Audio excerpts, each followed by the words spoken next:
Hello,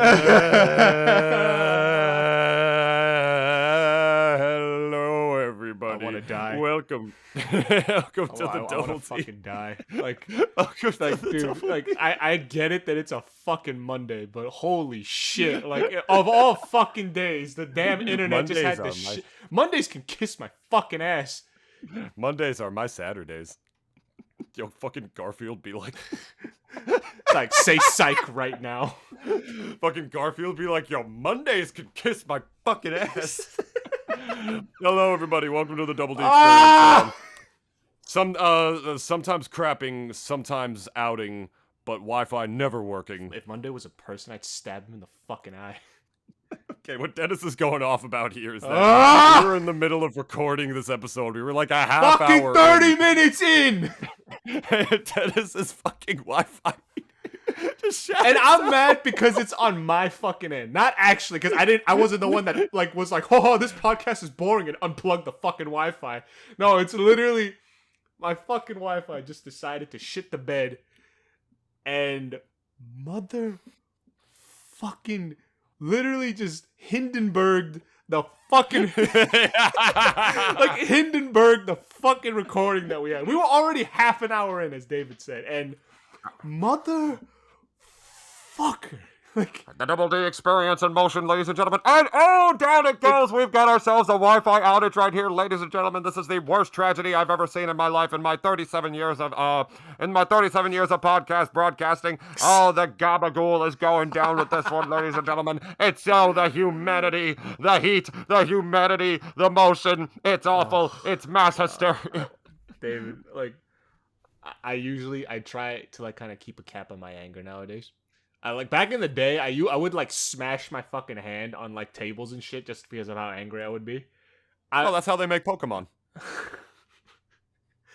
But in this case, I am not making anything. I'm just expelling my fucking anger. Let it out. Let it out. But like, I also probably ruined my hand and probably ruined a couple desks in my time because of that. And so I didn't get that mad. I was that mad, but like I didn't get to the point where like I literally went like on my fucking desk. But like, dude, like I really wanted to. Like, I haven't felt that sort of like anger in a long time. And that once oh my god, I want to punch my modem. You want to hear something here? Go ahead.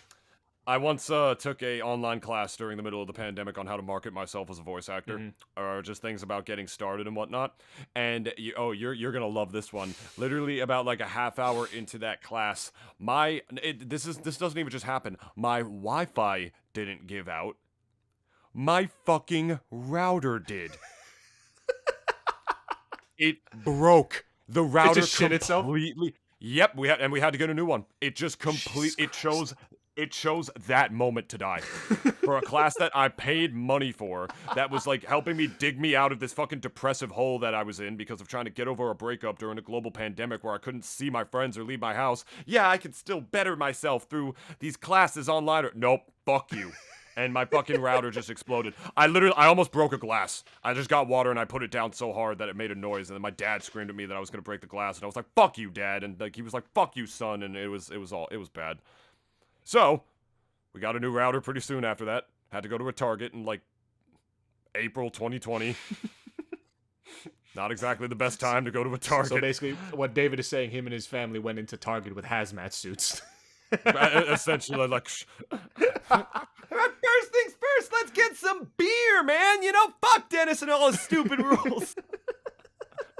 That means two things. But whatever, we're here to start again. It's actually good. We went off too long about one topic, which I'll get out of the way right here. A topic that I didn't even like. It's a surprise. About like a guy. It's a surprise, Dennis. Like about a fucking guy we didn't even like. We talked about Keemstar for fucking 30 minutes. Thank God we like.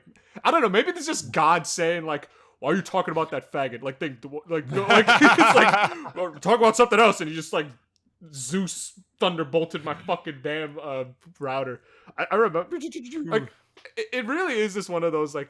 A hand of God, like, type shit. Like, I even remember, like, just fate or something, I don't know, but, like, I guess science could maybe prove this, but, like, I still remember watching this one video of, like, this one car in particular, like, as it was fucking driving, gets struck by a bolt of fucking lightning, and it's just, like, Jesus. like, you know, like, literally, if you were a human being, right?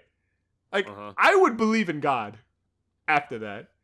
And it's also like God probably hates technology because like no one gives a fuck about God anymore. Like ever since like iPhones came out, so it's like it's like oh like you guys like aren't looking at me and going to church like because obviously if I was at a fucking congregation like dude like around the time like I was like a kid I never loved going to church ever. Like I thought it was just a waste of a fucking Sunday. It's boring as shit when you're a kid. Because like and especially by that time I didn't have a phone, right? So it's like I had nothing to fucking distract me from this. I mean, not all of them were terrible people, but it's just like, it's so fucking boring when like you're a kid, right? Going to church. Unless you have friends there. And I did, but it's like, I have to sit here for a fucking hour to listen to this dumbass talk about God and shit. And like, and this guy's gonna try to go and explain why Abraham getting trolled to roast and barbecue his son wasn't a dick move. Like, this guy's gonna try to convince me of that when it's like, God was clearly an asshole in that fucking, whole ordeal. And again, Old Testament God. All right, we've talked about this on the show before. New Testament God's like a fucking like Jeff Bridges type hippie. Like he's just like that kind of fucking guy apparently in the books. But like the dude, it just boggles my mind too because it's like I don't know. Maybe like technology probably just has like it has its limits, I'm sure, but it's just like, like the timing for some of the stuff that's happened to me when it comes to technology could not be any fucking worse. Like, oh yeah. Also, my last writing class once. My last writing class, we were in the middle of talking about my script together. Off like a light. My power went out, just gone. Fucking furious. I was honestly like so fucking mad. It's like that was like the 8th time my power went out last summer too. Like in the month of August, it went out like 10 fucking times or plus more because there was a broken transformer on my street that no one was fucking doing anything about. And it was also COVID, so I couldn't even fucking go anywhere. You couldn't even leave the goddamn house or anything. It was awful. I literally spent my birthday in 2020 in the literal and metaphorical darkness, just crying about my ex because the wound was still fresh. At that point, I couldn't go anywhere because of the virus. There was a fucking thing strapped to my chest because I went to the cardiologist that morning and I was having a scan done or something for like 3 days. And I couldn't even, it was just pitch dark in my house the whole time. It was awful. The whole thing was just fucking horrendous. And the next birthday after that was amazing. I got fucking drunk with my boys in my house and like just playing video games and shit. I needed to be surrounded by loved ones after that. Of course. After my birthday last year, 24th birthday was that. I think to this day that's probably gonna be the worst birthday of my life. But I don't know. As the good old boy Jay Beebs once says, "Never say never." But whatever. So Keemstar, we'll talk about this very quickly, I guess. Oh, do we have to again? Yeah, we fucking have to. Okay, because the people don't know. I know. Okay, fine. But we're gonna keep this a TLDR fucking version, if anything. I'm not gonna talk. You're just gonna tell them what happened, and then we'll fucking move on. That's it. All right, good. Go Shut ahead. the fuck up. Go ahead. I'll be on my phone jerking it. All right, cool. All right, so this is the Monday. We're recording this on the Monday that the week before the Friday. Basically, Keemstar announced on his fucking Twitter today. Are you still going on? You're not finished yet? Keemstar announced that he's retiring, which, thank the fucking God, because he's like the actual like pinnacle of like douche tubiness. If you're living under a rock and you don't fucking know, my fucking switch. God, do you hear this? The alarm was going off telling me to play Ring Fit Adventure. You're the one who broke my back. Stupid console. You could always sue Nintendo as a brand ambassador. Yeah, that's a good idea. I'm sure I'll get some sweet workers' comp that way. Oh yeah. Totally won't be blacklisted forever. No way. It totally won't be the most fucking useless lawsuit to ever like grace the land. And David Riverall versus the top fucking company in Japan. Fortune 500. Literally pretty much invented the video game industry. Yeah, it's me against the world, dude. My dad's a workers' comp attorney, so you know what? Fuck it, let's do it. What do I gotta lose?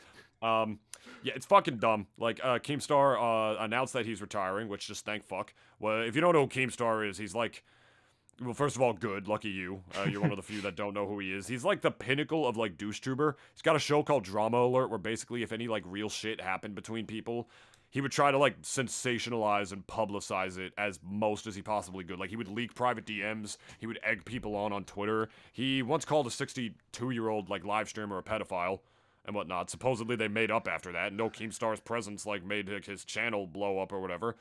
But the guy is just, he's a douche tuber, is what he is. And the thing that I think about when I first think about fucking Keemstar is how he was pretty much indirectly egging Etika on to kill himself.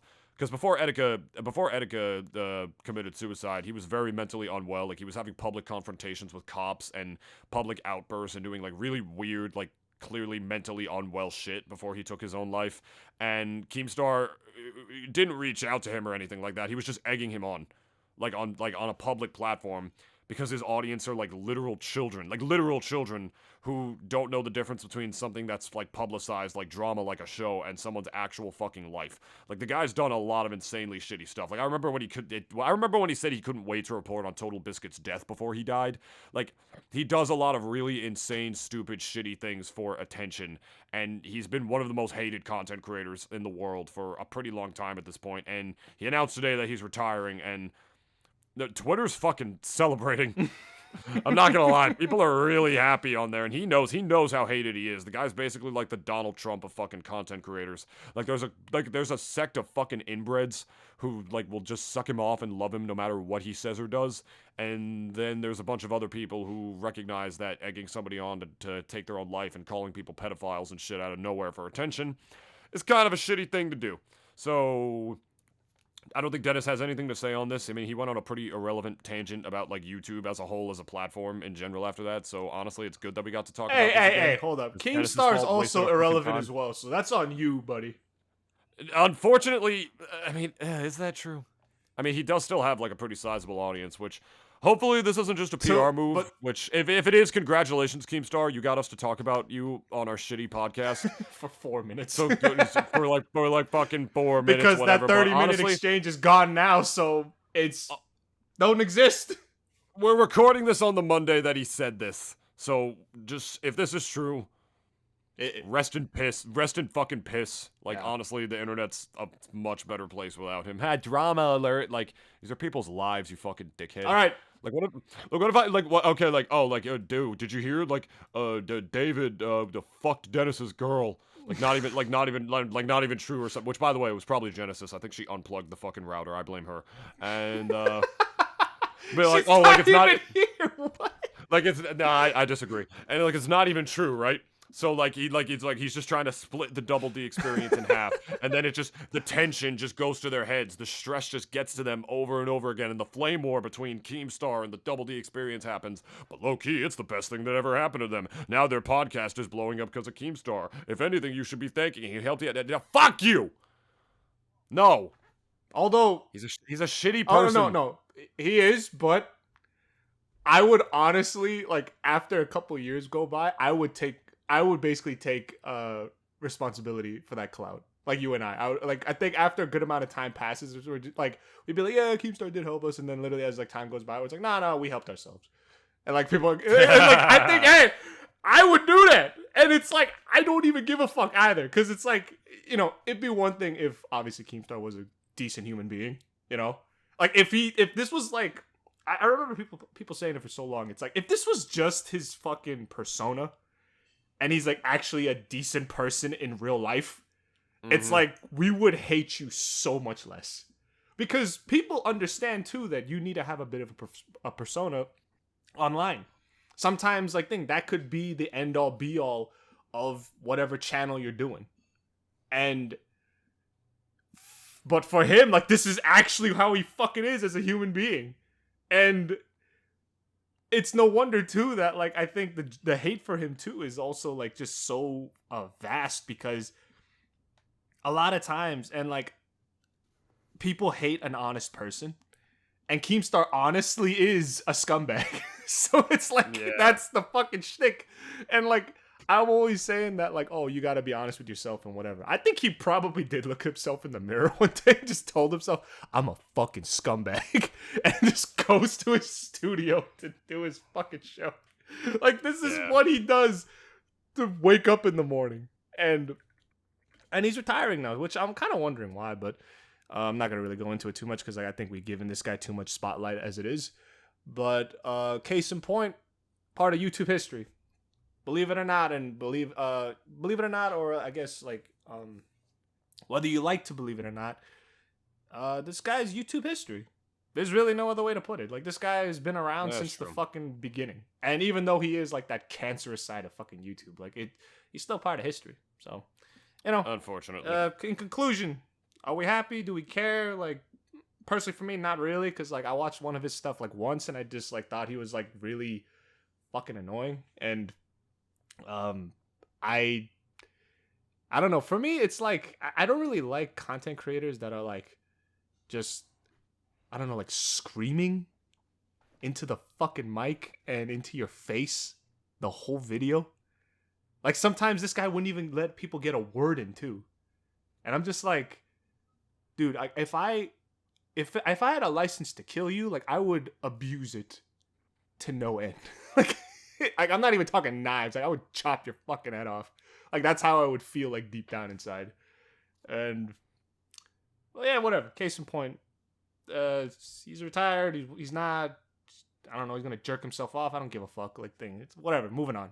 David, go on. And we're, again, nothing against the guy, but actually, no, I got plenty of, but, you know, fuck this guy, essentially. Like, that's my whole 2 cents on it.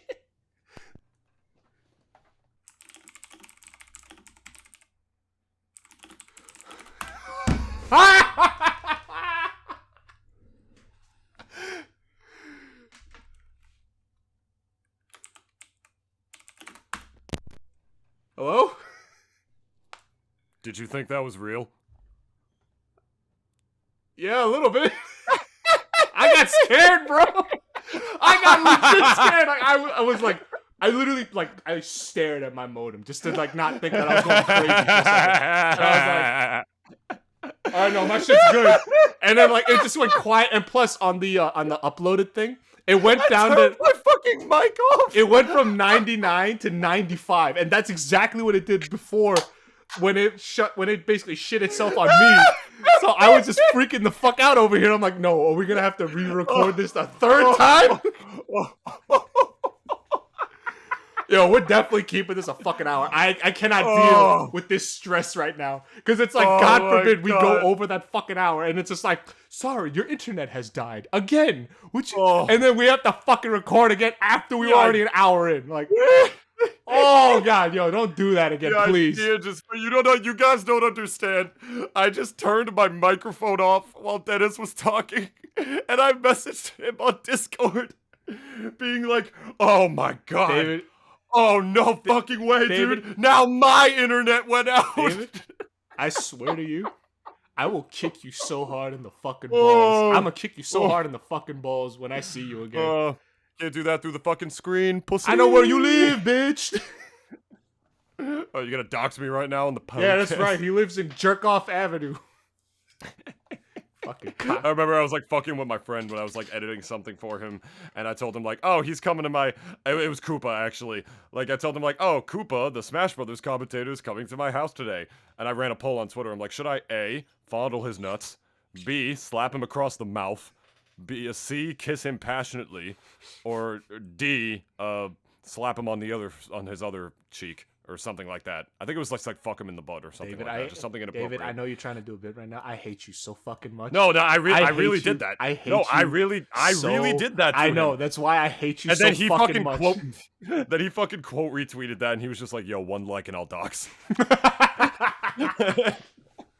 And another one of my commentator friends liked it immediately. I'm just like, oh, fuck you. I guess you know who your real friends are now. I'm not even talking about that. I just hate you so fucking much. Like, you scared the ever-living shit out of me. And, like, Dude, I haven't even eaten dinner yet. Like, Neither am I. Dude, like, if we had to record this a third fucking time, I'd be like, yo, I'll just see you on Tuesday. Like, I'm not doing this today. Oh, I'm so happy that worked. I'm Cocksucker. so happy that worked. So, All right, well, so yeah, guys, David is definitely the friend of the year because he's such a little pussy ass faggot bitch right now, playing with my emotions. I am a wellspring of emotions right now, and I will Dennis, not you know be what they fucking say. dealing with this. when a man is emotionally manipulated, These are terrible work conditions. Emotionally This is terrible work conditions. I am being manipulated by my employer. Fuck this guy. I hope the unions come after your dumbass. Imagine if like fucking podcasts did have unions. It's like the fuck. It's like the what? It's like y'all get health benefits for this shit. Yeah, it's the POO, the podcast unions, the PU. the POO, the podcast. Why are you talking like you're Mike Tyson? We're part of the podcast union. Oh, the puss. The podcast unity. The podcast unity sanction. Sanatorium. I don't know. Like whatever. the Film Actors Guild, you know. The conditions on this podcast are worse than Rust. Of course, that was going to be our next topic, but we're not Yeah. making light of what happened in Rust. Not but at all. David's an asshole. That's what I just wanted to say. But Pretty much, yeah. we're going to be talking about now something that we were talking about in the last version of this fucking episode. David, take it away because you obviously knew more about it. I only just heard about it. Oh, whoops! I forgot to hit the recording It just button. goes mute again, and I'm like, you motherfucker. Like, imagine if you went mute, actually, and I just went on, like, a diatribe of why I think you're, like, a shitty person, and then, like... No, dude, it would be like fucking Boy Who Cried I know. Wolf. I'd feel awful. I'd be like, shit, there's nothing I can do And then, now. like- He's not gonna believe me. like, literally, like, the video ends, and, like, it finishes recording, and then, like, you just, like, message me again. It's like, hey, dude, I'm like, really sorry. And I'm like... And then, like, you know, you... think, oh, if I say sorry for what I did, maybe he'll say sorry for like that hour-long diatribe of how much of a shitty person I am in your head. And then I'm like, you know, it's all right. And you just like, is there anything you want to say? I'm like, no. It's like nothing you said recently about me. I'm like, no. It's like that diatribe. Like, you were joking, right? I'm like, oh no. Oh, I meant every word. I think you are the biggest fucking scumbag on the fucking planet, and you make Bezos look like a saint, and like you're just like... You are worse than Keemstar, David. Dude, I don't know what it is today. I've been cooped up in my fucking house for the last 3 days, and it's just been like... We were cooped up in our house for a fucking year, Dennis. You're not special. I know, but it's just like... Also lately too, like the weather's just been like real October, believe it or not. It's like Yeah, real it's gonna be a cloudy, nor'easter tonight, actually. Yeah, That's why it's been like warm outside Yeah. today. It's because it's gonna rain pretty hard. Yeah, I heard and like shit. a low-key hurricane or some shit like tomorrow. Yeah, So, like, not Ida, but you know, something. But you know, obviously don't be like, if you guys are gonna be out in that fucking thing, please like don't drive through it or try not to. I don't know, like be home before it fucking hits at least, please. Yes. And if your employer if they're- say no, tell them to go fuck themselves and tell them to go drive that themselves too. into a fucking hurricane, because that's fucking bullshit. Mhm. But yes, David, please. No, I was about to say I had a story about that, but I'm not going to tell it because we've been delaying this topic too much. So all good.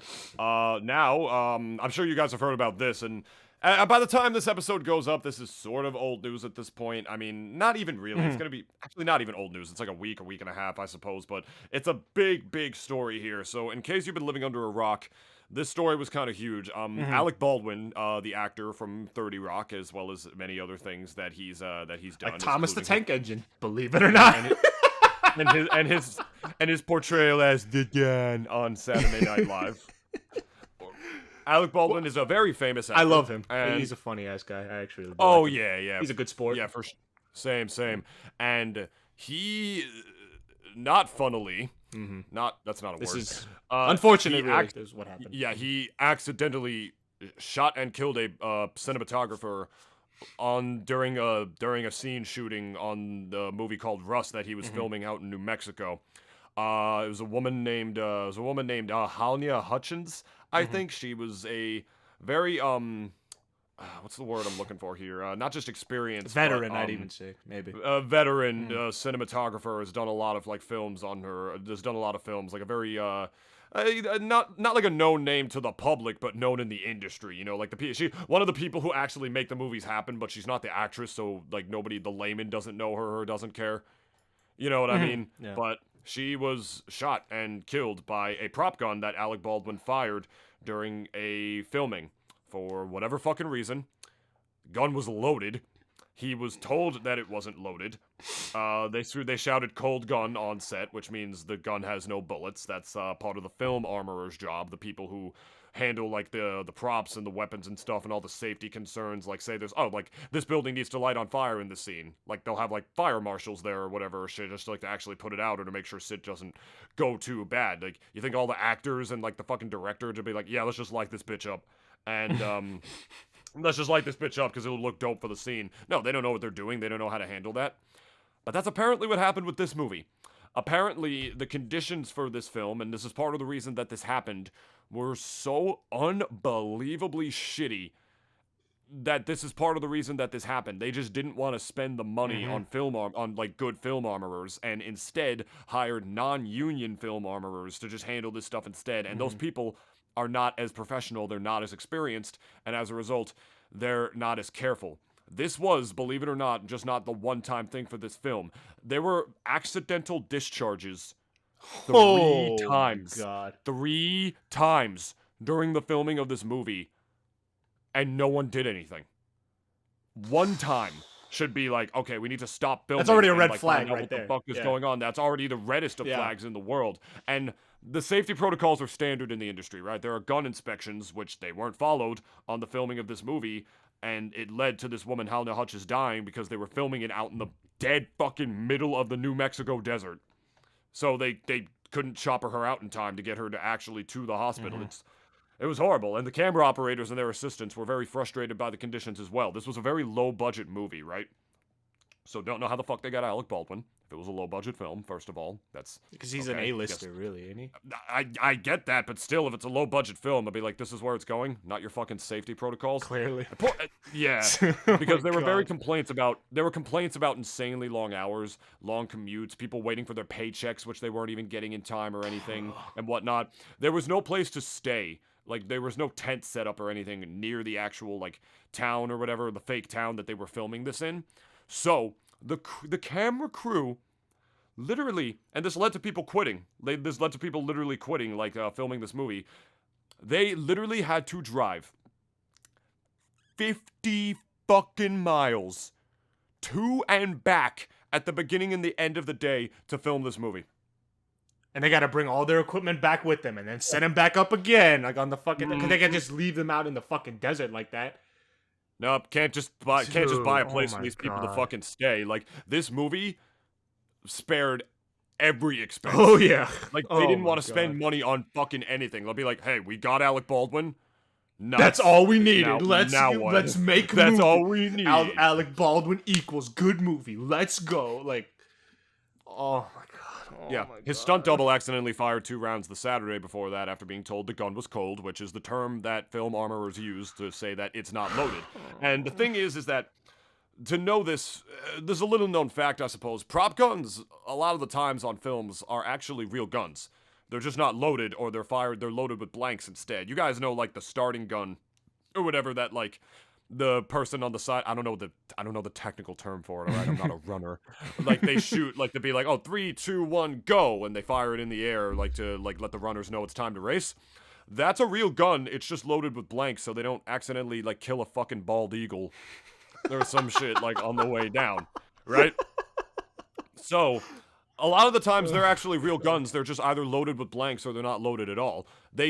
Good film armorers try to use prop guns or, like, just completely fake weapons every chance that they get, but sometimes, depending on, like, the specific gun that they need, actual, like, 1-to-1, like, mirror scale replica doesn't exist. And so sometimes, like, they'll not do a close-up or, like, a wide shot. It's okay to use a prop because then you won't be able to see that, like, oh, that's clearly a fake gun on screen or something like that. Again, the film armorers or the non-union people or whoever they hired to do this shit just didn't fucking care. They had a real gun, and they didn't even bother to fucking check if it was fucking actually loaded with real ammunition. That's the thing, though, too. And the blame does go to these non-union guys. But at the same time, I'd even go as to further say that the fucking blame goes on to the producers, the people who hired the producers, the directors, and also just the production company in general. Yeah. Because clearly they just the not giving a fuck went from top on down. You know what I mean? Like, went from whoever the fuck basically like gave them money, the investors, whoever, like, to this movie, then on down after like the directors and the producers, even the middle manager just seemed to as if like, whatever, like, whatever, 2 rounds went off by accident. Who gives a fuck? Don't worry about it. Like, it's okay. And I bet you, like, these fucking non-union guys were probably jerking their dicks off, like, as they were looking at the gun. It's like, oh, yeah, like, it's a cool gun. Like, and, dude, like, it even made me just think, too, like, God forbid. Because, like, I mean, everyone knows action movies. Everyone knows James Bond. Everyone knows Mission Impossible. Can you fucking imagine a movie? Obviously, people even go on to say, like, well, it had to do with budget, like, they couldn't. Like, if there is one thing in this fucking world that you do not ever scrimp on, is fucking safety. Period. Fucking forever. Never scrimp on safety. And especially if you're dealing with fucking guns and live ammunition, God forbid. It was a Western. Which, like, how do you not? That's what I'm saying, though. Like, it's like, clearly, like, as we both said, like, they just clearly just didn't give a fuck. And it makes me think, like, can you imagine if there was a fucking accident on, like, the set of No Time to Die, James Bond? Can you fucking imagine, like, if someone shot Daniel Craig by accident? There's even that one. Yeah. Like, that's what I mean, though. Like, it's just, like, this is the reason why these fucking regulations were probably put into place to begin with. There's probably a precedent, too, as to, like, why, like, these regulations are in there to begin with.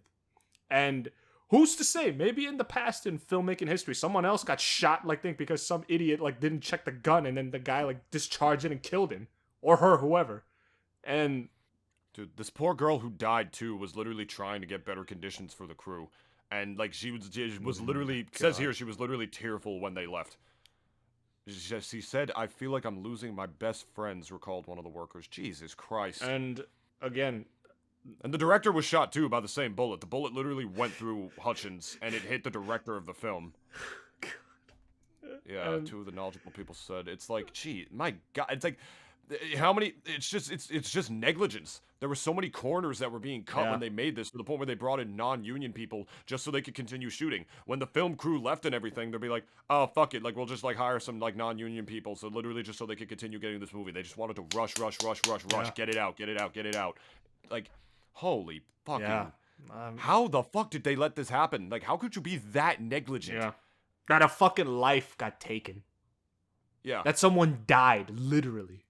And again, people will even maybe argue that, like, oh, like, they were in the middle of the fucking desert. Like, it doesn't fucking matter, though, either way.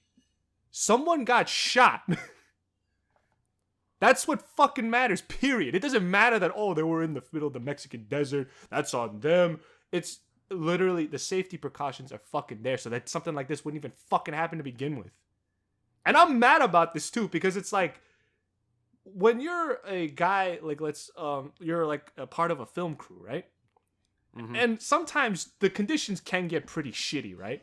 But that's why then it's up to, like, the directors and everyone else, like, producers, whoever, like, basically, it's up to them to kind of at least lighten the load a bit.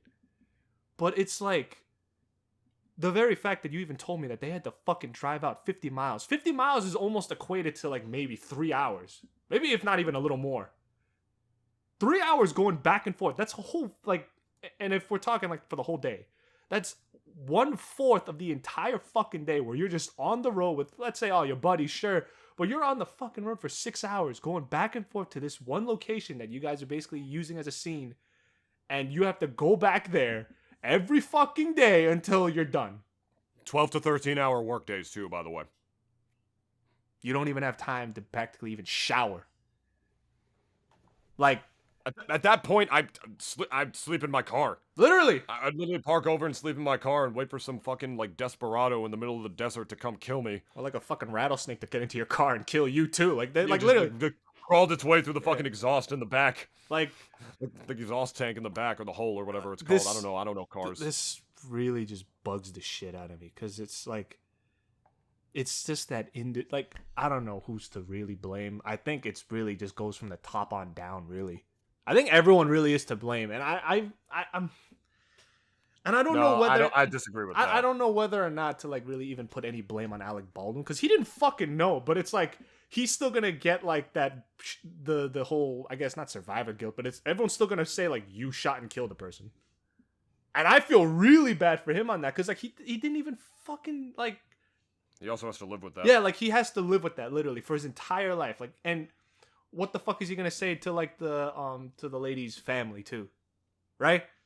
What the fuck is he gonna say? Oh, sorry for accidentally shooting and killing your daughter or your wife if she had a husband.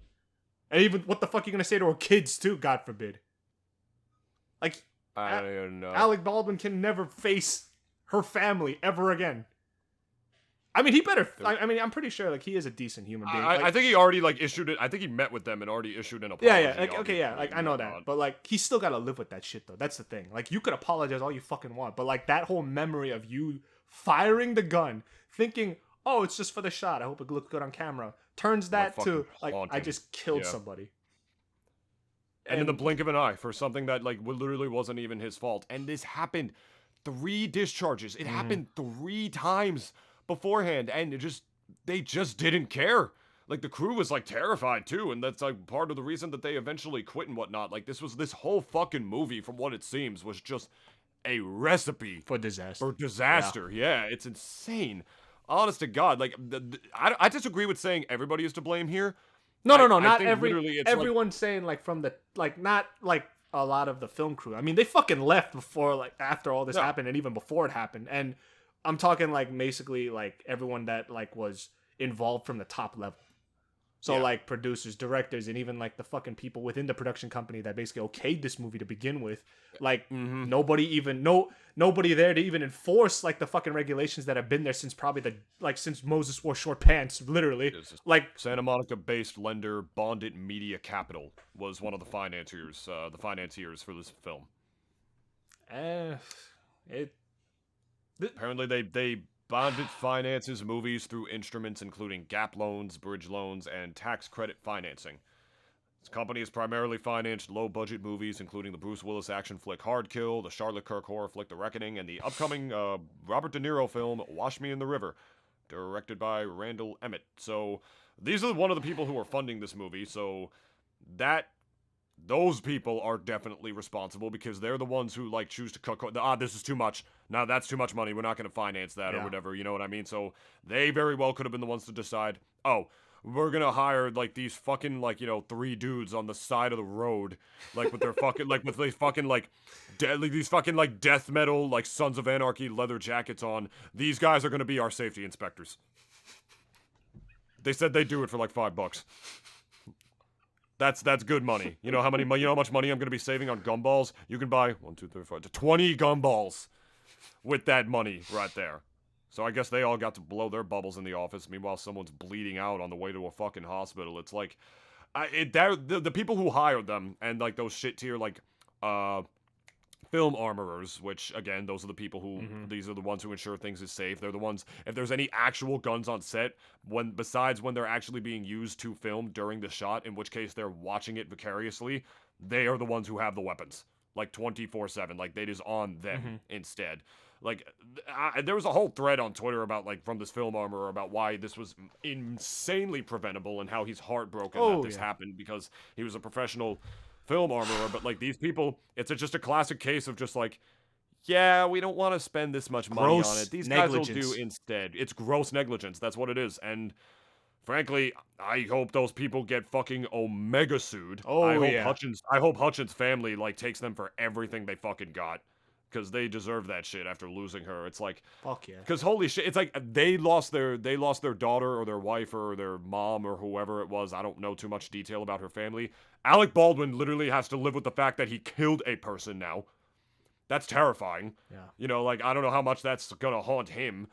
The movie obviously like halted production. It's like holy shit. It's like I was wondering what actually happened here part of me suspected him just like with this much stuff that happened, and obviously I'm no investigator or anything. I'm not a PI. I'm not a cop or anything. But like, part of me was thinking like, holy fuck, was this like foul play? Like, did somebody like straight up like load this gun when no one was looking or some shit, and just no one cared? I doubt that, but like, it's so fucking. Yeah. It's just so fucking sad. And then going off of like even poor work conditions too, it's like there's even Yes, like please. a movement now like within the United States that like a lot of workers from basically essentials to like just people even working in any industry really realizing that like holy fuck, like I have a value as a human being. And like I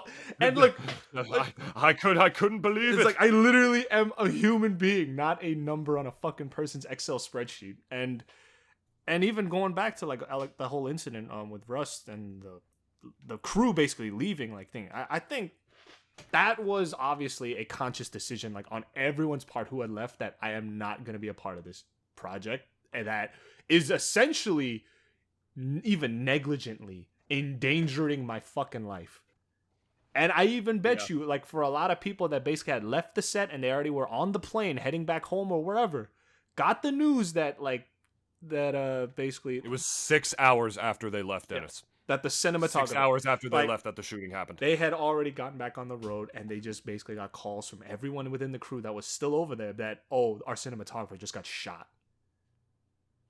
And filmmaking is one industry, sure, but it's like we had literally moments in time where like within American labor history where like obviously everyone knows the Triangle Shirt Factory and that whole thing that happened where like the whole fucking place just like was not up to code. There was just too many people, like it was just beyond capacity at that point, like when the fire had started and that whole thing. And I think wasn't it like virtually like more than half of the employees that were working in there all died essentially in that fire? Like people just couldn't fucking get out because they only had, I think, one elevator that was basically going from the top floor of the place to the bottom. And I don't fuck with a building that only has an elevator to get in. well, that's one. I do not fuck with that. And that's the reason why I think it was because of that whole incident that like the fucking government got involved and everything, and they said, "Oh, we're gonna need like staircases as basically fire escapes and fire exits because like Those are standard. yeah, those are standard now. Any building. That's the thing though. That was standard now because What is this of case that. What is this case that you're talking about? I've never heard this story. Oh, it's I remember it just in the back of my head, not really too much into detail, but it was basically an incident that happened. Like this was around like the time of like them robber barons and stuff. Like basically when the American industry was getting really big, like just starting to get really big. Like during the Industrial Revolution? Yeah, so like around maybe post maybe That's like my favorite time of US history. So it's 19 maybe 20s to the 30s around there. I think even maybe before then. I'm not too sure. But it's like essentially when American industry was starting to really The Industrial Revolution, yeah, then was very, very early 20th century, late. when labor laws were like basically non-existent for every country out there in the fucking world, essentially. Like, what? If he dies, he dies.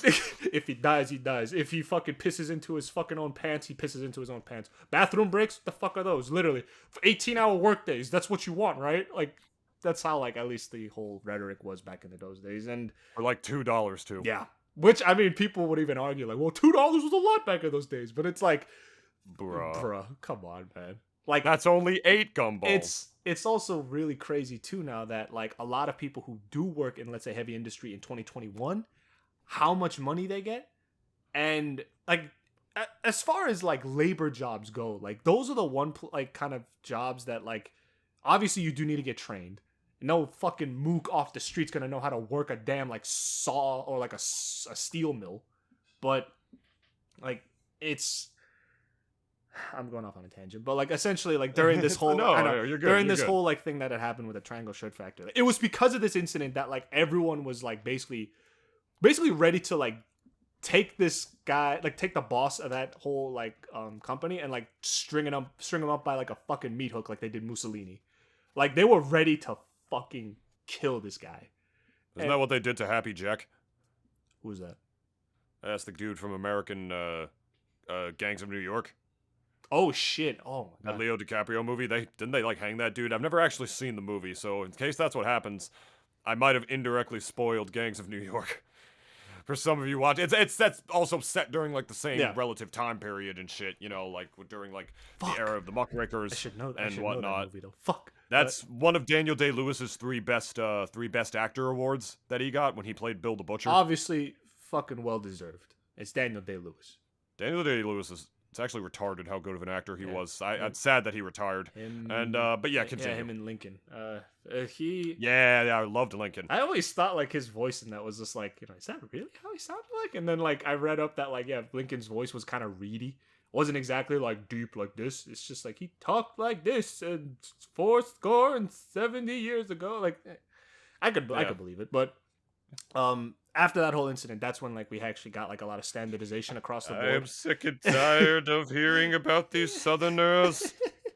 Sign like this bill, like thing, and he was as tall as me, like during the fucking. I'm sorry, no tangents, no tangents. I'm sorry. No, it's all right, but it was. I bet his cock was huge. Probably, yeah. It's like they don't call me Honest Abe for nothing. I bet it could hold up his whole hat. Probably would cover his whole hat, but considering how deep his fucking hat was, but I'm sure him and fucking what was it, Sally? No, there was Sally. It was Sally Field who played his wife. I don't remember who was actually. I'm sure they did that in the bedroom all the time. Like he would just wear nothing but his hat. But moving on real quick, like, and now we're starting to Abraham Lincoln's cock. All right, I'm sorry. Like instead of the movie title of Lincoln, it's just cock, and those real nice letters. God. 1/2 days ago, I plowed my wife and I with the intense swiftness of 1,000 blue coats. And my God, the fucking load I unleashed was bigger than what Lee received in Gettysburg. You want to know why I'm the 15th president? 16th. My bad. I always fucking get that wrong. I always get that wrong. You want to know why I'm the 16th president? It's one number for each inch. That was horrible. Just fucking cut that. Just cut that whole fucking shit. So now we're starting to see work conditions. Yes. We're starting to see a lot of workers nowadays too. Like, and I think if we try to go into the history of this, it would take a long time. So I'm just gonna try to at least summarize as best as I can. Look, in this country, like when it came to a lot of jobs, everyone, I think at least before now, everyone started to kind of feel as if like I'm getting definitely paid less than I should, and people will even argue that, like, well, I mean, obviously, you're not going to expect that, working at Target's going to be able to fucking put food on the table, plus even pay for your rent. Basically, be the standard cost of living. Like, it's not going to, like, basically match that. And a lot of people, I think, nowadays are starting to realize that, if anyone doesn't know of that subreddit called Anti-Work, it's not exactly what you think. I've read a lot of that. Yeah. I've read a lot of that page. It's not exactly what you think it is, and it's not people that are saying, "I don't want to work no more." It's not that at all. These people on this subreddit they're not lazy. They're not like that at all. People want to work. The only difference is that I want to work and also get what I feel as if I deserve from this work. And here's the thing, though, too, and people may fucking say otherwise, but I truly feel as if a lot of jobs, they can be sometimes very backbreaking work. And even going into, like, the most famous example of poor work conditions, fucking Amazon sortation centers and fulfillment centers and their warehouses. Ugh. Everyone remembers the whole fucking news story of that guy literally pissing into a fucking bottle because his whole workplace said that he wasn't allowed to go to the fucking bathroom. And I worked at a fucking Amazon warehouse before. And at least I will go on to say that I was never forced to piss in a bottle. But I could tell that at the very least work conditions weren't exactly the best across the board in this place that I worked at. And the main thing too about at least this whole people are calling it a revolution because now, like, basically the Great Resignation. The Great Resignation, yeah. Which, I mean, who's to say if the history books are gonna call it that? But If that's what we're going to call it, that's what we're going to call it. And if that's what people are calling it, at least. But, people, especially employers now, are all complaining that, oh, nobody wants to work. Here's the thing, though, fucko. Who wants to work for $2 a fucking hour? And this is going for, like, restaurants, too. And, like, obviously, like, there's so many different industries that, like, employers are all part of. For the restaurant industry, too. Like, and I've always said this, and I could not believe it when I heard it from a friend of mine. Like, there is no other industry out there that I think really shorthands their employees more than restaurants. And I'm not talking, I don't know, maybe like even the real like 4 Michelin star fucking restaurants maybe even do this shit too, who knows? But like, everyone knows how much fucking servers and waiters get. Not much. And the rest is up to what? Tips. Which is not even consistent across. But here's one for you. Get a better job. And it's like, yeah, get a better job when, especially like right now, like I don't know whether to call it an employer's market when it comes to the job market or it is. Yeah. But I even talked about this with my fucking therapist today.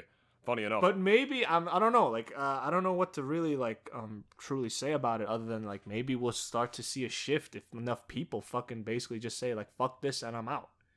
Because there is no other crucial time for a lot of companies, and even like I think this industries in general, maybe minusing out the food industry, but like the closer it gets to holidays,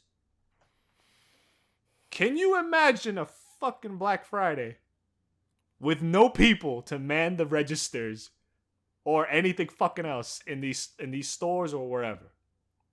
Like, it's getting kind of bad now. Like, a lot of like these employees basically just walking out and saying fuck it and I'm out of here. And the mindset too, I think, is also really interesting because it's again, people are starting to realize, like employees are starting to realize that I have worth as a fucking human being. And this shit is demeaning. Like whatever shitty job that they're working at, right? And it's even insane too that like people who are working for like actual companies, right? Like working as either administrative assistants, receptionists, whatever the fuck. There are people who are working at McDonald's that are making more than these fucks. Which I'm not gonna say that, oh, like, I mean, well, you're working at McDonald's, who, like, like, doesn't really, like, it's not really, like, up there, like, standard-wise or whatever, but it's like, but that still fucking says something when a guy who is taking orders and putting money into the register, or even flipping burgers. I mean, they're not really flipping burgers, they're microwaving that shit. I've seen what you do, McDonald's, I know what you do. I know how you make your food, or prepare it, whatever. That ain't no fresh, never frozen beef. Fuck that. Wendy's is, though. Believe it or not. But, going off on a tangent. Or, fuck Five Guys. It's too expensive. It is, but it's worth it. It depends on how hungry I am. But I'm not going to split hairs here. But it really says something when you're working, let's say, for not even a FANG or a Fortune 500 company. But, like, if you're working for a fucking company that clearly, like, it's one thing if you're, let's say, whatever, your profit margins don't meet the standard or meet like what you're trying to go for the quarterly, who knows? But it's like when you have a guy working at your company and during even the job interview process, like people have literally said, like at least across that subreddit, people have literally said to their interviewers that like, I know a guy who was making 16 or 17 an hour being a fucking grocer at a grocery store. And you are giving me 14 an hour for an office job. Like, dude, it's no fucking wonder these people are starting to realize, like, this is bullshit. Like, en masse. And not to mention, I even noticed along in that subreddit that it's not even just a lot of young people. It is a lot of old guys, too, that basically, like, they realize, like, even at an early age, but just because, like, it wasn't as widespread, they couldn't really say anything about it. They also realized, too, like, yeah, this is bullshit. Some people even saying that, like, oh, like, a lot of people, if anything, like, I'm working multiple jobs just to keep my fucking head above water. Like, I can't even enjoy life anymore because I just work to death every fucking day. I can't even see my own kids. You got one life to live as far as we're Yeah. concerned, man. You want to spend the whole thing just sucking it up to the man, this and that. Obviously do what you got to do in the meantime, but thinking bigger or realizing what you're worth, which is really what I think Dennis is trying to say right here. As far as this movement is concerned. Yeah. Yeah, it's just so That's what I crucial thought was because important. Yeah. I do agree with you in saying that I think it is absolutely an employer's market right here because I'm not going to go into detail about this. I mean, we remember last week we talked about how I wanted to talk about this. I wanted to talk about this on the show, but I couldn't for obvious reasons. But this was not anything severe, but I just broke one rule at work that I was told not to do a couple of times, and I kind of just didn't really care and this and that. But it's finally in the past now, and it was my fault, and we all moved past it and everything. I'm not going to go into detail. But the thing is that I know that deep down I don't have tenure or nothing. Obviously, if I did something stupid, they would get rid of me. But I'm a good salesman. And I know they know I'm a good salesman.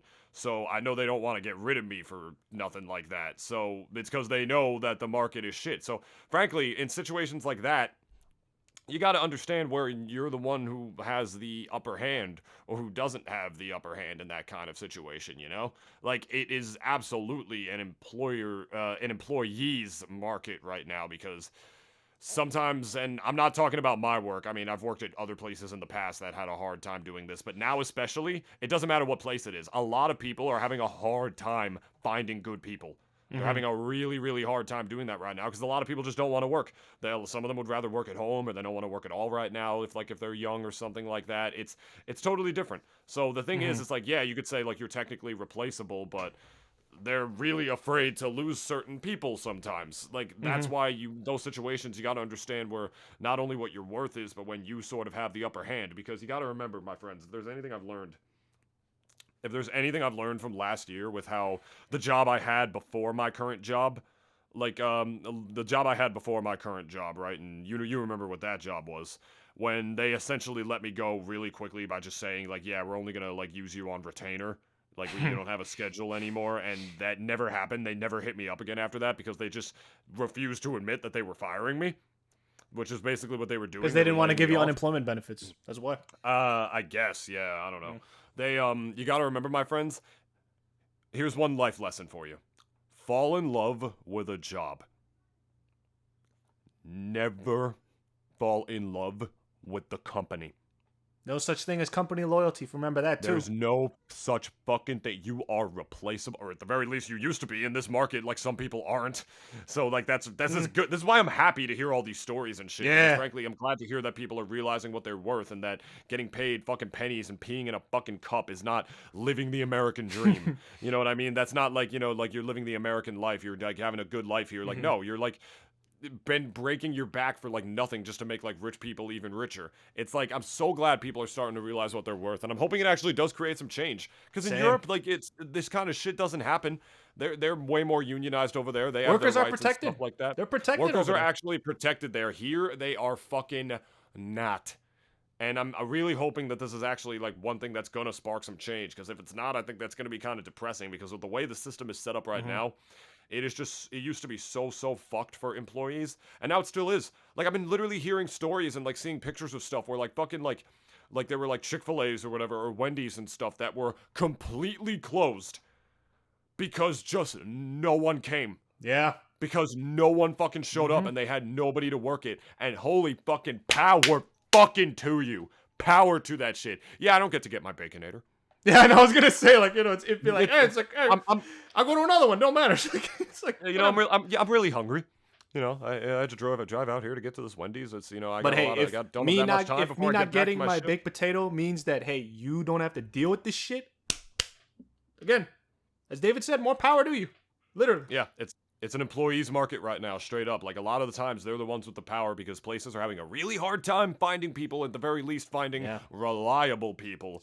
And trust me, that is the absolute case. So especially the service industry.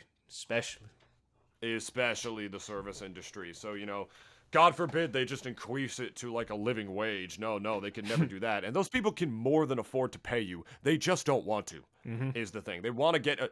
it's the employer's job to try to get away with paying you as little as possible for the thing. And I'm honestly hoping that this sparks some sort of change. And correct me if I'm wrong, but isn't the minimum wage in Jersey increasing to 15 in January? It's supposed to be, yeah. Yeah. And Which, uh, all right, fuck yeah. I mean, it's about All right. fucking time, really. But it's like Yeah, it's a been that way in New York for how long at this point? couple years already, yeah. But Yeah. I even have some of my own stories where, like, literally a lot of positions that I've applied to, and I'm still on the job hunt right now too. Like, it's like people are asking for like pretty professional ass positions, but they're paying pennies.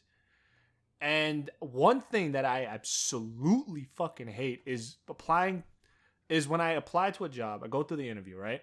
And then they fucking like lower the salary that they already had fucking posted on the damn posting.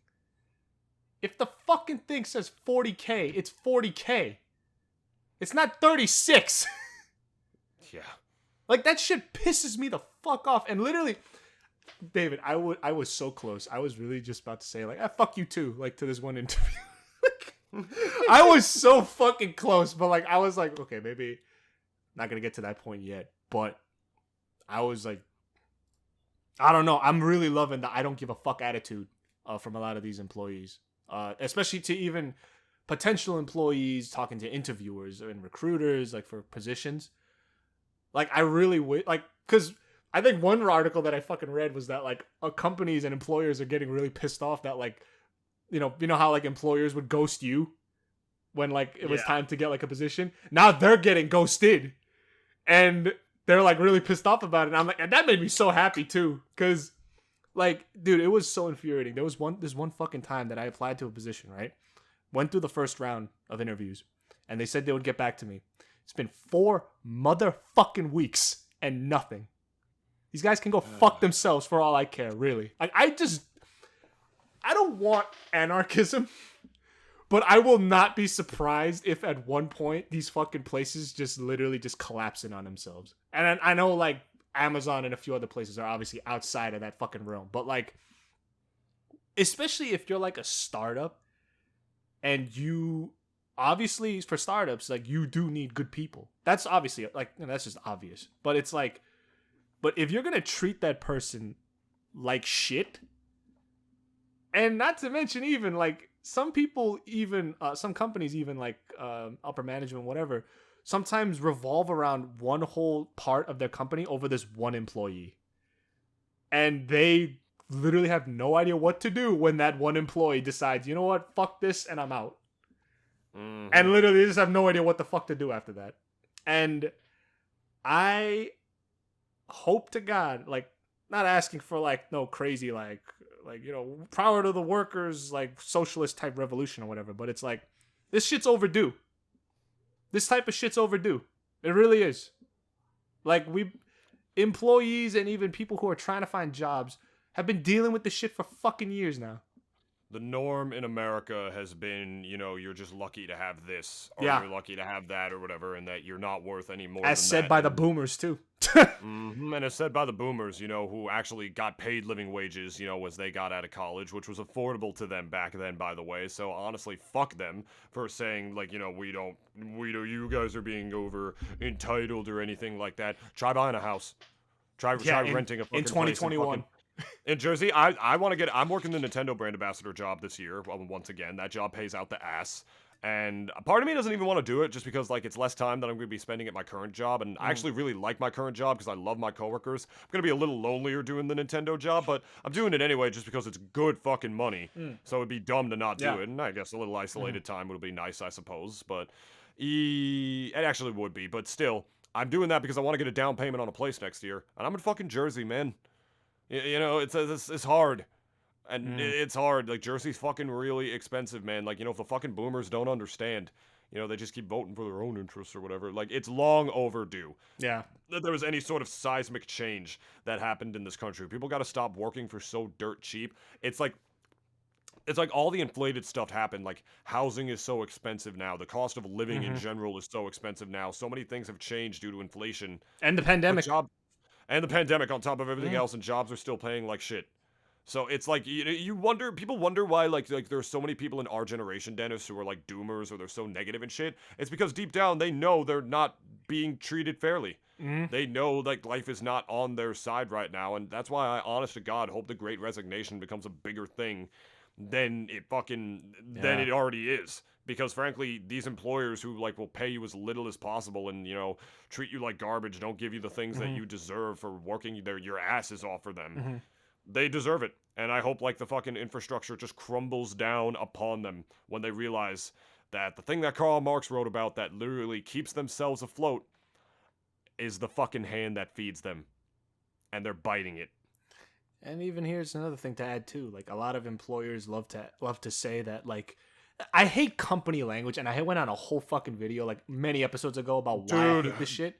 Again, I wish Yeah. I could talk about other stuff more that I was allowed to, but fuck, I hate those stupid, like, Mm. I had these at my old jobs too, where you have those company meetings where they talk to you like Yeah. fucking high schoolers. I hate that shit. It's like, I'm 25 years old. Suck my cock. Yeah. Alright, I don't need to hear this. Like I would find it so refreshing if I heard one story where like the fucking meeting was just like, "Hey yo guys," like it's not like there's no pomp. It's just like, "Listen, we're not doing too well right now." Yeah. Like this quarter was pretty shit. Like I really would love to hear some swearing in company meetings, and like at least hear stories about it every once in a while. Like I don't understand like why these stuffed shirt like they need to feel as if like, oh, I need to have this kind of language in the workplace. It's like everyone talks the same way outside of this fucking meeting. You know what I mean? Yeah. Everyone swears, everyone fucking has their own opinions, strong or not. Like it's why do you have to feel as if you have to talk like fucking like in this meeting? Like, we're just and- being ourselves, man. Like, you know how like Yeah. more like relatable you'd be if you just didn't pretend Yeah. to be something you weren't? Like I even wish too, like CEOs would just stop being like, would stop trying to look as if they're like trying to save the world and shit. Like Musk, just fucking say it, man. Like you thought fucking electric cars were gonna bring you money, and that's why you did it. I would feel infinitely like not relatable to him or whatever, but like I would infinitely like him more than I already do now if he was just straight up honest. If fucking Bezos just said like, "Yeah, I love money." If he just fucking said that, like I would not give a fuck that he's an asshole. Like literally, why can't you just fucking say it? I don't understand. Why can't why can't you just be like Mr. Krabs, who's an unabashed penny motherfucking pincher, and just fucking say it? I don't understand why bosses, especially for any company from small to big, like have to feel as if they have to look as if they're like this, like I don't know, like this nice guy, when everyone knows you're a fucking asshole. It's a power thing. It's like, dude. why can't you just say you're an asshole? It's a power thing. The inappropriate jokes that my boss used to make with me back at Wayback Burgers when I worked there, he was my favorite fucking part about that place. Yeah. And by inappropriate, it wasn't like problematic shit. Like, you didn't make other coworkers feel uncomfortable or anything or make fun of them. We would just like say dumb shit to each other and it was Yeah. fun as fuck. Like, I don't even remember what it was. Like, I was making some joke about flowers or whatever. So he's like, he just told me, like, back in the day, it was all flowers, man. And I just dropped. I fucking dropped. I said, "You son of a bitch." It was so fucking funny. And it made it more enjoyable to work Yeah. there. Like, why do you fucking, like, I also hate it when people don't let you talk to your coworkers. Don't get me wrong. Sometimes when, like, you're on the clock or you're supposed to be at a different place than them, like, I sort of understand But if that. it's Like, dinner you're rush, okay, like, I'm there's no distracting them talking. from their work. If it's like dinner But rush, like you're not talking. Like you're working and getting the shit done. Like Literally, That I like, get. that's the kind of, like, stop removing the humanity from workplaces. That's what makes it funner. Yeah. This is a whole subplot in The Office, if you remember The Office, for sure. Mhm. Like, it's a whole subplot in I The remember, Office where, yeah. like, like, you remember, like, all, like, the big wigs, like, they drive Dunder Mifflin into the ground because they keep buying themselves fucking Lamborghinis and limos to take them everywhere and yachts and shit. Yeah. Like, meanwhile, their employees meanwhile, there are branches of the company, like, closing. And then I remember David Wallace had, like, Michael over for a meeting one time. He's just like, all our other branches are failing. Yours is excelling. And we want to know why. And they were just talking to him about it, and Michael couldn't explain it because he's dumb. But, like, the thing is, it's like, it's to the viewer, it's supposed to be obvious. Yeah, exactly. It's because, like, they have parties to appreciate their workers. It's because he thinks outside of the box, like, to just, like, try to be more entertaining to them. He doesn't just make it this dry office environment where it's just like, you come here, we'll take care of you to give you money and work for us to make our rich people richer, and then you die. No one wants to work in an environment like that. He like reminds his employees that they're people, That they're cherished too. that they're cherished, Yeah. and that their struggles are worth something, and that there is more to you than this job. This job exists because we need a system in society that makes things work, and that's a good thing. It's something we should sacred. It's something that's like sacred, the quiet decency of working people in the system that America and the world is. But Michael, the way like his like business practice goes is that he reminds his employees that they're people. He cares about their struggles. He cares about what they go through. He tries to make the office as much of a lighthearted place as they possibly can. And as a result, it makes his employees want to work there more, and it makes their productivity way better. Oh yeah. It makes their results better. When you actually invest the money back into people, it comes back to gives you tenfold. you get dividends and then some. And it's one of those places too that like obviously it's in fiction, but like that whole work environment is what people wish when they're going into work they wish they could have. But the reality is that half of the places, more than half really, are fucking dog shit as far as even workplace environment, conditions as well too. And not to mention, even this is one thing I fucking hate more than most of all, is like when I'm off the clock, let's say, and I still get asked to do shit. Motherfucker, I am off the clock. I am gonna go home. Actually, real shit, like suck my dick. Yeah, it's like I am going home and I'm gonna jerk off, and I'm not even gonna think about your shitty little text that I received as soon as I got into my car. That's gonna make it a lot harder to jerk off. If anything, I should sue you. I should sue you for ruining my fucking time, for ruining my me time. When you treat your employees like all their function is to come here, work for you to make the rich people richer until they die, guess what? That's how their attitude is gonna. Yeah. That's what their attitude is gonna be. And that's what you have now. No one wants to be under that condition. Yeah. When you remind them that they're people, give them something to look forward to, like remind them of how they're worth something, make them feel good about themselves every day. Shocker, they'll want to be here more and they'll want to work for you more. It's as simple as that, but it's like the more money you have, the more of a fucking stupid shrimp dick fucking cunt you become, and you forget that basic shit. I hate it. I hate rich people so much, Dennis. I really do.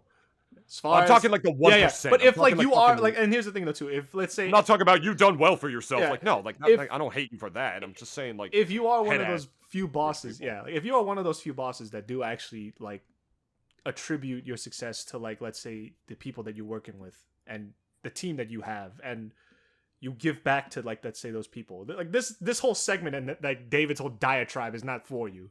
If you're one of those types of employers, like then hats off to you, because you're a dying breed in this fucking country, and you're a dime a dozen. Like who's to say like maybe it'll stop being an extinct species of employer down the line, but like you know that's not what I would want, obviously. Like you know, and I even thought to myself like, and obviously like, just daydreaming, like you know if I was like a manager for a place, like it's like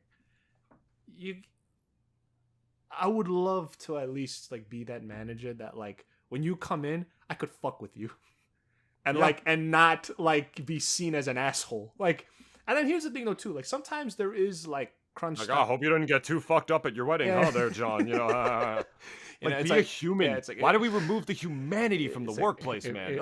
If you could get that project done by today, that would be real nice. Like, don't be that guy. That'd be great. That'd be great. Like, don't be that guy. And even though, like, you know, that's hilarious. Like, obviously whenever we see it, those bosses do exist, and it is amazing that there is a piece in the fucking law that is preventing me from literally choking you out. I am surprised that employees don't just fucking choke out their bosses like every now and then. Like, considering all the bullshit that a lot of the shitty ones at least like put them through. Like, dude, I am surprised that like there was this even one. I mean, there's one scene that I think Chris Pratt was in, and it was like not an Avengers movie or whatever, but like it was him in a company setting, and like he was being a dick to his coworker, and his coworker just goes off on him and just kicks his ass, like just smashes his fucking like I think something over his head, and like you said Wanted, right? Or did you say a different movie? It might be that. I'm not sure of the movie. I just remember Wanted. That's the guy. I don't remember the actor's name who played the young Professor Xavier from the X-Men movies. Oh my God! Yeah, I know who you were talking about. Can't fucking pinpoint a name right now.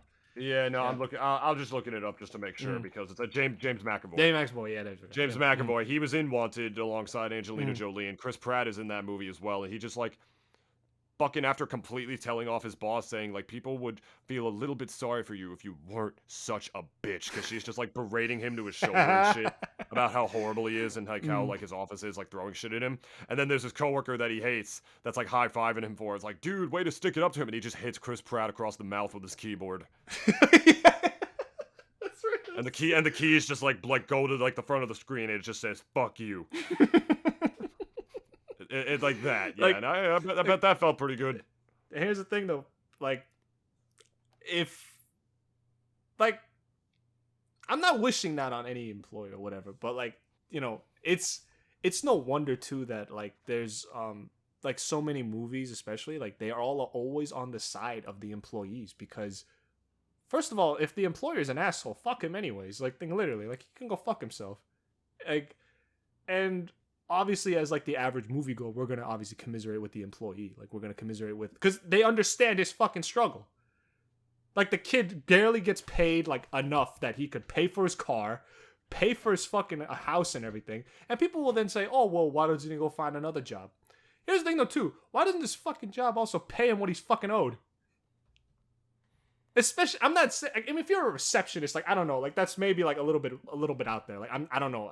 I can't really fully say that a lot of professions deserve like a living wage. Definitely should get a wage increase if anything. I'm on your side on that. A good amount, if nothing else. But like, it's just also like it's not even just pay too. Like it's also like we're gonna wrap this up. Like this is also has to do with like how employers for so fucking long have gotten away with being such cunts to their own employees. When it's really funny now because it's in this environment that we're seeing that like a lot of people are saying like, fuck that job. And then once those employers are going to start crying that like, well, no one wants to work. Well, guess what, buddy? Maybe there's something you got to change then. That's the fucking line of progression. Like, and hopefully a lot of companies are starting to get it. I doubt that a lot of fucking big name places like fucking Amazon or Netflix or whatever the fuck are going to really get it. But if it could start at the ground level, yeah, that's like that's the most I could hope for, and that's at least the most that I am hoping for because it's fucking overdue. It's way overdue. Yeah. At this point. Like not until the next TR comes around. Might be AOC. We even said she could be that. Maybe. AOC, like literally TR with tits. Yeah, unless somebody just buys her out or whatever. But I mean, like we even said though, like at least for her, like she's gonna have to play the game. But if she could play the game without losing her morals, who's to say if it could happen? But if she could manage to do it, because I'm pretty sure like people like Nancy Pelosi and all them like probably thought like I'm gonna do good in the world, and then they got bought out, and they completely forgot like why they even got into politics to begin with. Cause apparently now too like fucking politicians like they go into politics now for money. They don't really go in for the people. They don't give a fuck. I wonder when that changed. Hey. Whatever though, man. Yeah, I mean, if she's able to spin that, like take that corporate money and shove it back up their asses, maybe, or maybe she'll become corrupt too. This could age horribly, and we could look back on this podcast one day when AOC is president and she's just like tirading over us all with wearing fucking BDSM gear and shit, just whipping us all as we just like drag our naked bodies across the ground to like build her fucking statues of vanity, and they all want to do it because they're simps.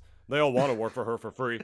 They already gave them a little money that they had to her Twitch account, and now they're out here building this statue in her honor, in her likeness. You know what companies are? Like, especially employers? What? They're like e-girls that think they're so hot and they think they should get simped over, but really, you're like a 2 on a good day.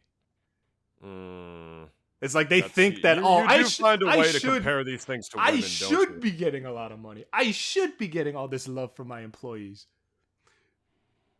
But it's like you are a scumbag, like from head to toe and inside and out. You are a fucking scumbag. And you're a piece of shit in silk stockings, if that makes any fucking sense. Like, that's what everyone, I think, should say to any employer who thinks they're hot shit, but they're really, like, dog crap at the end of the day. Like, you think you deserve all this love. You think you deserve all this loyalty. You think fucking $15 or even $13 below minimum wage or whatever the fuck you pay them is what you're worth. Go fuck yourself. And go fuck you and your shitty Lambo, and I hope it catches on fire as well. And I'm saying this too because a lot of people, I am so glad to whoever has basically told off their shitty boss and said fuck you, and I don't know, maybe don't quit, get fired so you could collect unemployment. But that's besides the point. But like make them want to fire you. But that's also now like, that's the fucking trend too. Like, people don't really stick around in a company anymore. And I think even like there's like the retention rates are ridiculous, like for a lot of like places, because like they just can't fucking retain these people because one, you're paying them shit. Obviously they're gonna go and find greener pastures and find a job that'll actually pay them more. And here's the thing though too, and I will say this and end it on this as well. Employees couldn't give a fuck about your company. They give a fuck about how much they pay them. That's all they give a fuck about. If the job is something that they want to do, fine. But at the same time, though, like the other half is, I want money. I am here for money. I am not here for you. I am not here for your shitty fucking company. I am here for my own, like, needs and wants, and that's it. I'm here so I'm not out in the fucking street. That's why they're there. That's what a lot of employers gotta fucking understand about employees. They're not here for you. They don't give a fuck about you, especially if you're a piece of shit human being. They're here for themselves. They're here to pay the bills. They're here to fucking pay and get food and go see their family and go on vacations every once in a while at least. That's what they're fucking there for. They're not here for whatever the stupid faggy ass mission statement of your company is. Like, they're not there for that. They're here for themselves.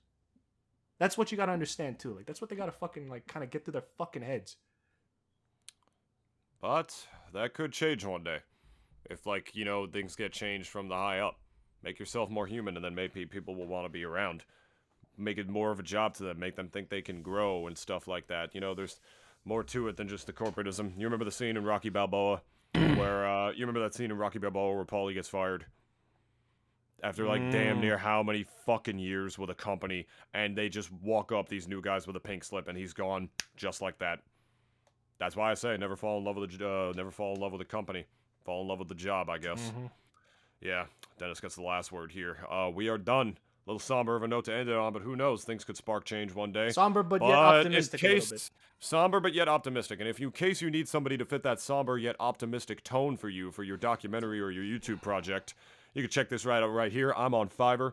Yeah, that is a freelance website for digital workers, artists, digital artists, something so to speak. Not unionized. As well as anything. Just digital workers, basically, you know, not unionized, us freelancer people. And I'm on there as a voiceover artist. So if you like my voice for whatever reason, you can hire me, actually, for your project. I'm trying to build my repertoire up. So please, if you think I'm good for your commercial, your promo, your character project, even just your YouTube video, I'm down to do YouTube stuff for sure. If anything, that's probably what I'm most likely to get. I would wholeheartedly appreciate that. I offer services for $5 as well as some other ones for additional fees if you're interested in me helping you out with that. I'm going to be pretty busy, so depending on how much work of that I do get, I don't know how many of those services I'm going to continue offering, but at the bare minimum, I will continue to offer my voice as ballast to you if you're interested for it. So, yeah, hoping you guys enjoying so far. Dennis, the social plugs, you already know the drill. Yes, and guys, you could find us on Instagram. You could find us on Twitter, not on Facebook, as for the reasons that we've obviously said many times before. And also, you could find us on many of the other podcast platforms that we have underneath in our description right there, including Spotify, Google, and Apple, and a bunch of others. So, sorry, I guess today was a little bit of a diatribe from my end, especially about this. And if any of you guys are like basically in a shitty work environment, again, I wouldn't say quit. Make them want to fire you, so you collect that unemployment. And also, go and find some place or a job that will treat you better, if anything. Yeah, it's not going to be like this for the rest of your life. Yeah. And I promise you that. Just tell yourself that. Mm-hmm. That's what I told myself last year, and I didn't think I would be here, and now I am. But this day came just because I believed it would come one day. Not that I had... it's hard, man. You know, like, life is just about... Life isn't, you know, always worth living. I'm going to be edgy and say that. What life is really about is about powering through the times when it's not worth living, because you believe that it one day can be again. And I know a lot of you are stuck in some pretty dead-end jobs and whatnot. It seems like it ain't always going to be like that. Life is so big and so vast. There's always something else. Just remember that. And go find something new that will actually treat you right. And also, plus, go spend time with your family. That's what a fucking job was supposed to be at the end of the day. Supposed to basically provide the means for you to enjoy your life with your family, if you have a family. But that's our word in for today. And who knows? Maybe one day someone would pay you what's something funny that someone could be paid for, Dennis? Being the manager of the Krusty Krab 2. But he still gets paid shit for that job. I mean, don't you remember like the credits at the end of it? He gets like a fucking like wage increase of like a penny. The one part that I got so mad about was that fucking Krabs After he risked his fucking life to save Mr. Krabs. Yeah, and also, well, even before then, like that, he even passed over SpongeBob for that whole role because, like, come on, who gave more of their life and soul to the first Krusty Krabs than fucking SpongeBob? Instead, he gave it to Squidward, who would probably rather hang himself by his nose than do that fucking job in the first place. You're charging $10 for a Krabby Patty? No, it's like $100. With cheese, Mr. Squidward, with cheese. Like, you fucking asshole. Like, God. We love Mr. Krabs, but really, like, he is like just what American corporatism if it was turned up to 11 and just had no brakes on it whatsoever. Which, thank God, I mean, we have labor laws and all that for all that to begin with, but thank God there's at least something happening, you know? He charges his employees to breathe at his fucking stand. I know. You know, if my boss actually did that and he just did it like as a fucking joke, I would honestly just be like laughing because it's like, wow, like $5 for breathing, $2 to use the bathroom. Like, what the fuck else was in there? Like, literally, like just standing in general. Breathing was the most expensive one. Breathing was literally $10. What did he say too afterwards? He's like, breathe on your own time or something. Breathe on your own time. But guys, we're done. What was our episode? And thank you again for joining us for this low-key, like, depressing / optimistic and also very angry, like, fucking episode. And we'll be back next week, and we will be talking about why David is an asshole. Anyways, guys, goodbye. I'm looking forward to that one. Good night. We're gonna have a roast of all of David's friends, and I'm just gonna roast David. Just put me out of my misery, bro. Just hang me out. Like, I'm sure I'd taste pretty good, at least. A little salt. little paprika. Well, I don't know. Good night, guys. Yeah, good night. I'm gonna kiss you before you go. It's happening, guys. Are you ready? I'm gonna do it. This is for listening to our podcast and being really the best community for podcast in the world. The Double D fans, we love you. You ready? Ready? It's gonna happen. It's gonna happen. There it is. That's your kiss. And then Dennis's don't take Dennis's kiss. It's way more sexual. Unless you like that. Unless you like that. All right, guys. Good night, and we'll see you next week. Mwah. Love you. Right off. Fuck off.